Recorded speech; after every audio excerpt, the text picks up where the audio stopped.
ನಮಸ್ತೆ, ಒಂದು ಹೀರೋ ಯಾವ್ದು ಗಾಡಿ? H F deluxe sir. ಎಷ್ಟು ಪ್ಲೇಸ್ ಸರ್? ಹ್ಞೂ ಸರ್. ಮಾಡಲ್ ಎಷ್ಟು ಗಾಡಿ? ಮಾಡಲ್ 24 ಏನು ಸರ್, 24 ನೋಡಿ ಸರ್. ಒಟ್ಟು owner? First owner sir. Documents running ಇದೆಯಾ? ಹ್ಞೂ ರನ್ನಿಂಗ್ ಸರ್. ಗಾಡಿ ರನ್ನಿಂಗ್ ಎಷ್ಟಾಗಿದೆ? Running 18,000 sir. ಎಷ್ಟು? 18 ಸಾವಿರ. ಎಷ್ಟು ಹೊಡ್ರದು? ಹ್ಞೂ sir. Tyre condition? Tyre condition 70% ಅದ ಸರ್. ಒಟ್ಟು 60% ಹಿಂಗೆ ಅದ ಸರ್. ಲೋನ್ ಇದೆಯಾ ಗಾಡಿ ಮೇಲೆ? ಲೋನ್ ಇಲ್ಲ ಸರ್. ಲೋನ್ ಇತ್ತು, ಎಲ್ಲ ಕ್ಲಿಯರ್ ಮಾಡಿ ಸರ್. ನೀವು ಕ್ಲಿಯರ್ ಮಾಡಿದ್ದೀರಾ? ಹ್ಞೂ ಸರ್, ಲೋನ್ ಕ್ಲಿಯರ್ ಮಾಡ್ಕೊಂಡು ಸರ್. ಎಷ್ಟು ಕೊಡ್ತಾ ಇದೆ ಮೈಲೇಜ್?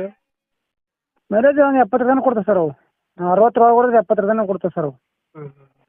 ಹ್ಞೂ 100 ಸಿಸಿನ ಇದು? ಹಾಂ, ಎಚ್ ಎಫ್ 100 ಸರ್. F100. ಹ್ಞೂ. ಓನ್ ಹೀರೋ ಅಲ್ಲ? ಹಾಂ, ಇರೋ ಸರ್. ಇಂಜಿನ್ ಎಲ್ಲ ಚೆನ್ನಾಗಿದೆ ಗಾಡಿದು? ಇಂಜನ್ ಎಲ್ಲ ಕಂಡೀಷನ್